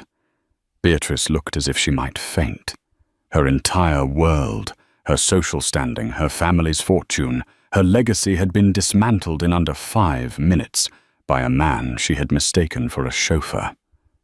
As the guards led a protesting Chloe and a shell-shocked Beatrice out of the store, Arthur turned back to Ethan. The cold professional mask dropped for a moment, revealing a flicker of something almost paternal. She loved you, Mr. Thorne. She gave up a world you cannot even begin to imagine just for the simple hope that your love was real. She wanted a husband, not a bodyguard. But she at least deserved an ally. And you failed her. You failed her and your unborn child. Arthur turned and walked towards the door, his footsteps echoing in the cavernous silence of the now tainted boutique. Ethan stood alone, a receipt for his failure in his hand, surrounded by the opulent baby things he could no longer afford, his mind reeling with the name that changed everything: Amelia Sterling. He had not married a poor librarian. He had married an empress, and he had just stood by and watched as the world threw mud at her throne. The fallout was immediate and catastrophic. For Ethan, the world tilted on its axis. He stumbled out of the boutique into the harsh sunlight, the name Amelia Sterling echoing in his mind like a mantra of his own stupidity. He called her again and again. Voicemail. He sent a frantic barrage of texts. Ames, please. I don't understand. We need to talk. I'm so sorry. I love you. The single grey check mark next to each message told him his number had been blocked. He drove home to their small rented house in a daze. The creaky floorboards he used to find charming now felt like a mockery. The simple furniture they'd picked out together at thrift stores seemed like props in a play where he was the only one who didn't know his lines. Her scent lingered. Yeah, lavender and old books, and it was an agonizing reminder of the woman he had lost. Every object was a testament to the lie she had lived and the truth he had been too blind to see. The worn-out sofa where they'd cuddled the chipped mugs, they drank coffee from the stack of books on her nightstand. It was all part of the Amelia Evans costume. A costume she had worn for him. His phone rang, jarring him from his stupor. It was his father, Robert Thorne. His voice wasn't angry.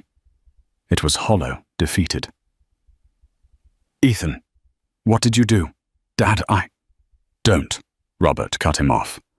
I just got off the phone with Arthur Finch's legal department. It's real, son. The Sterling contract is gone. They're calling in our credit lines. Her bank froze our operating accounts. We're ruined, Ethan.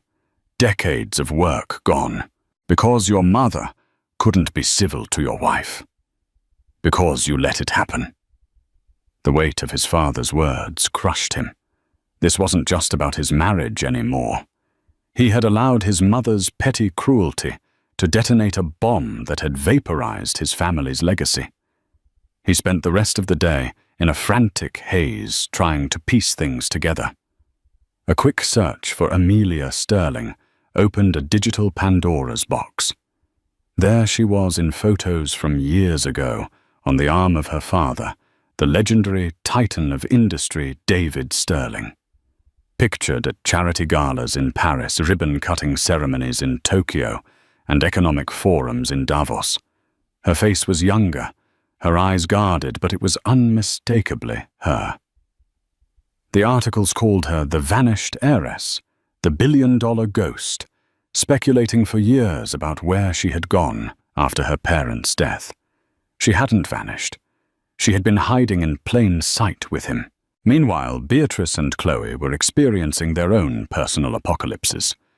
Beatrice arrived home to find her husband, Robert, a man she had dominated for 30 years, looking at her with pure, unadulterated contempt. The shouting match that ensued was legendary, its echoes felt by the household staff, who suddenly began polishing their resumes. The foundation of their marriage, built on wealth and social status, crumbled now that both were gone. For Chloe, the humiliation was more public. The news of her father's loan denial spread through the tight-knit real estate community like wildfire. The Summit project, her pet endeavor, was dead on arrival. Her father, a proud and ruthless businessman, was apoplectic. The phone call she received from him was not one of fatherly concern, but of cold commercial fury. She had cost him a fortune and made an enemy of a financial power he didn't even know was in the game. Her social standing, propped up by the illusion of influence, evaporated overnight.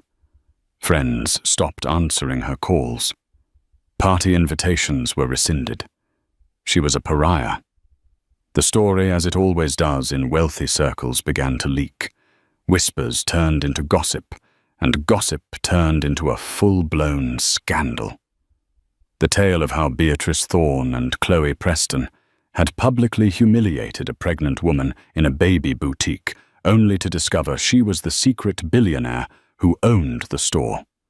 The bank and the contract that kept their families afloat was too delicious not to share. The Thornes became a laughingstock, a cautionary tale whispered over champagne and canapes at the country club they would soon no longer be able to afford. That evening, consumed by a desperate soul-crushing guilt, Ethan drove to his parents' mansion. He found his mother sitting alone in the cavernous living room, a glass of untouched brandy in her hand, staring blankly at the dark fireplace. "He's going to leave me," she said, her voice brittle. "Your father. After 40 years. He said I've destroyed everything." Ethan felt a flicker of pity, but it was quickly extinguished by the memory of Amelia's face in the boutique. "You did, Mum," he said, his own voice hollow. "You destroyed it. You pushed and you bullied and you tormented the kindest, most gentle person I have ever known. For what? Because she wasn't rich enough for you." Beatrice looked up at him, her eyes red-rimmed and filled with a venomous fury. She lied to us. She deceived all of us. She played us for fools. No. Ethan yelled, his control finally snapping. She wasn't playing us. She was testing us. She gave up everything to see if someone could love her for who she was, not for what she had. She gave me that chance, and I failed. But you couldn't stand the thought of her being happy. You had to tear her down, because she wasn't from your world. The irony is, her world is so far above yours, you can't even comprehend it. You were a bug trying to insult a star. He sank into a chair opposite her, the fight draining out of him, replaced by a vast, empty sorrow. I love her, Mom. I love her so much, and I let this happen. I stood there, and I let you and Chloe tear her apart. And now she's gone. I've lost her. I've lost my child. The realization hit him with the force of a physical blow. His child, a son or daughter who would be born into a world of unimaginable privilege, a world he was no longer a part of. A child who would know him only as the man who failed their mother. The reckoning was not just financial, it was moral. Ethan Thorne finally understood the true nature of his weakness. It wasn't just about his fear of his mother. It was a fundamental flaw in his own character. He had valued peace over principle, comfort over courage. He had loved Amelia, yes, but he had not cherished her. He had not protected her, and in the world of the truly powerful, a world, Amelia Sterling inhabited, such failures were not easily forgiven. He had lost his wife, his family's fortune, and his self-respect in a single afternoon. The price of his silence had been everything. While the Thorne family's world imploded, Amelia Sterling's world was being meticulously reassembled. She wasn't at one of her family's sprawling estates in the Hamptons or a secluded villa in Lake Como. She was in a place that felt more like home than any of them, the penthouse apartment atop the Sterling Enterprises headquarters in downtown Crestwood, a sleek tower of glass and steel that she had commissioned herself.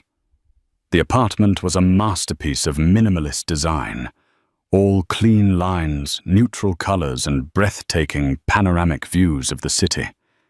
Yet it felt sterile, impersonal. It was a fortress, not a home. For the first few days, Amelia did very little. She ate the meals her private chef prepared. She listened to the updates from Arthur about the swift and total dismantling of the Thorns' financial standing, and she spent hours sitting by the window, one hand on her belly, watching the tiny cuz move along the streets below. She didn't feel triumph or vindication. She felt a profound, aching emptiness.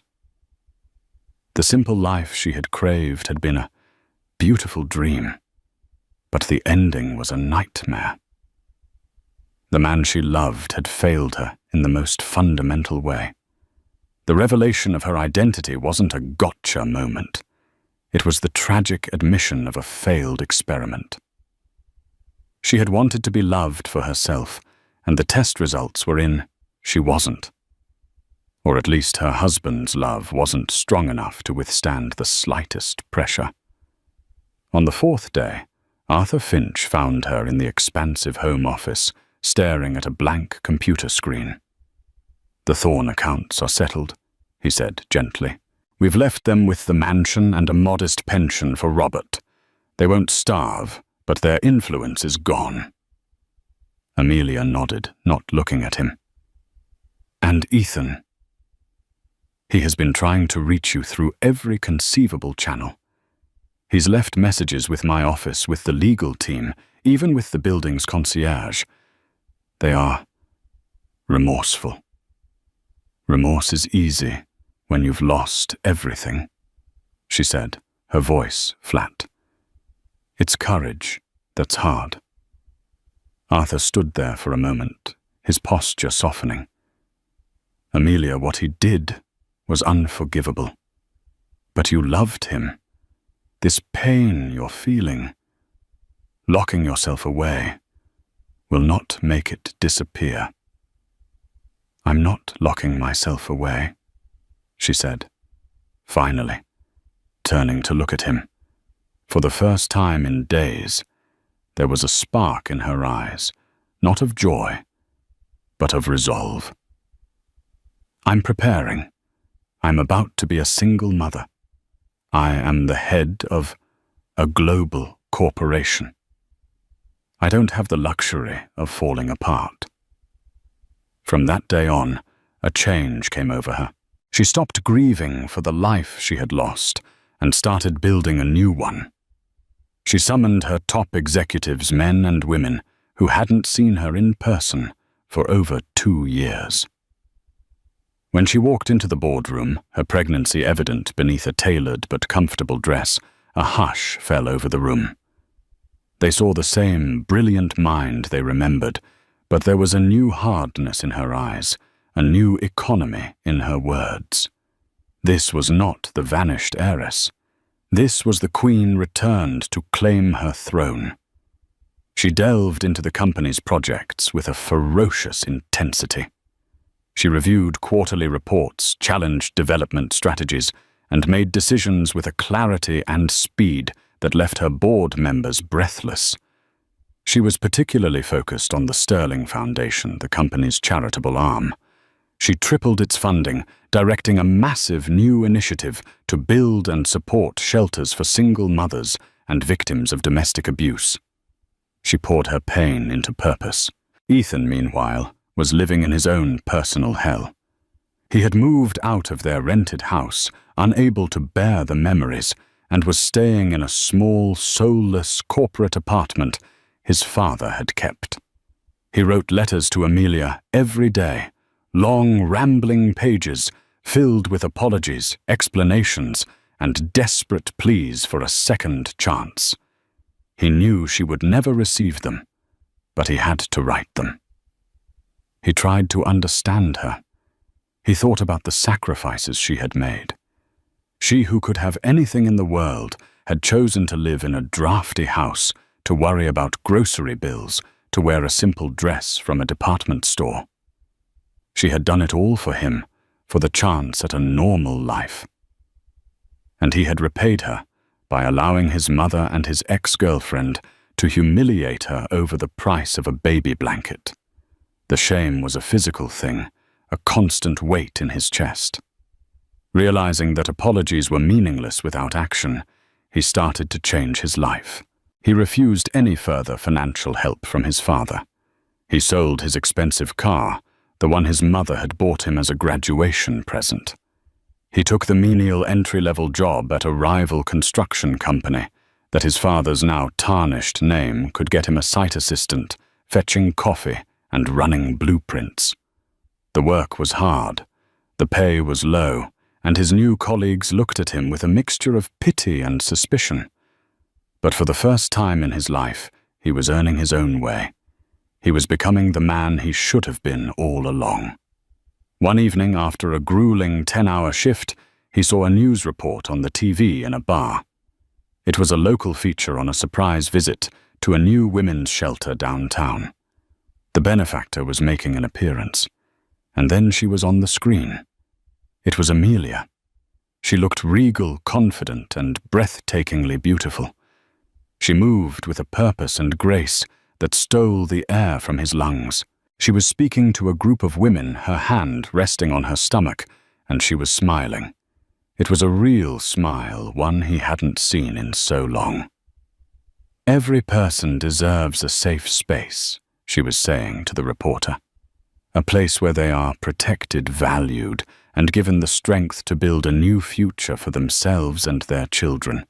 Strength isn't about how much you have. It's about what you do when you have nothing left."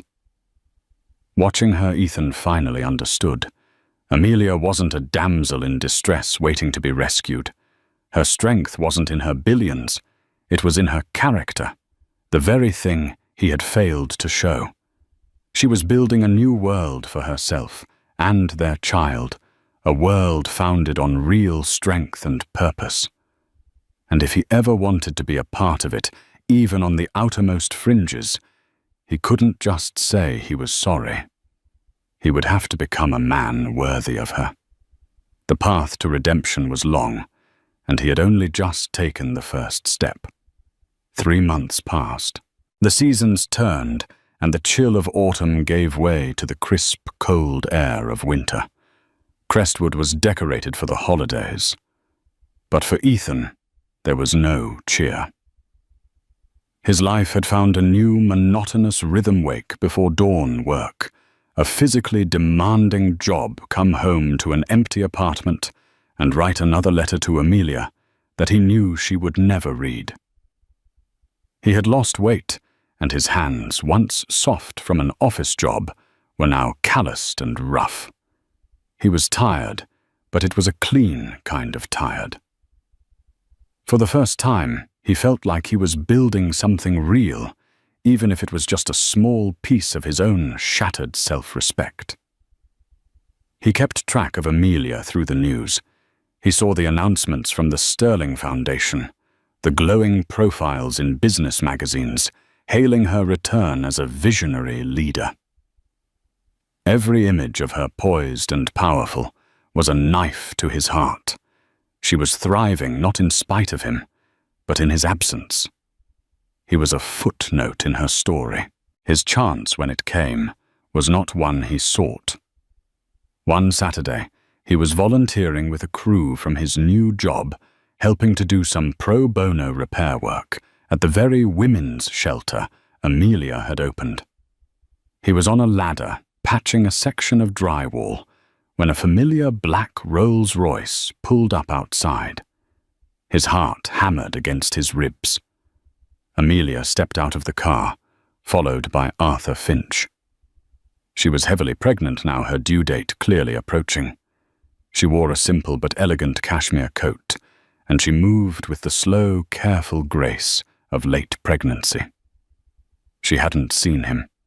He almost scrambled down the ladder to hide, but something stopped him. Hiding was what the old Ethan would have done. He stayed where he was, his heart pounding, and continued his work. He could hear her voice as she toured the facility, her tone warm and engaged as she spoke with the shelter's director. Eventually, her tour brought her to the hallway where he was working. "And the repairs on this wing are coming along wonderfully," the director was saying. "A local construction company has been donating their time on weekends. Their men work incredibly hard." Amelia stopped, her eyes scanning the work, and then she saw him. Their gazes locked across the hallway.